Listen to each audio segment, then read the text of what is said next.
धरं पाण्डुरङ्गं शूलहस्तं कृपानिधिं सर्वरोगहरं देवं दत्तात्रेयमहं भजे। जगदुत्पत्तिकर्त्रे च स्थितिसंहारहेतवे भवपाशविमुक्ताय दत्तात्रेय नमोऽस्तु ते।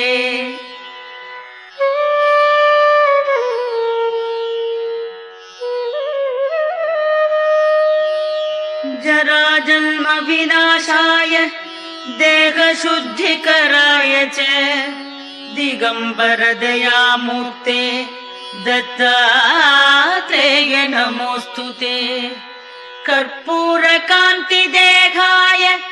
ब्रह्ममूर्तिधराय च वेदशास्त्रपरिज्ञाय दत्तात्रेय नमोऽस्तु ते।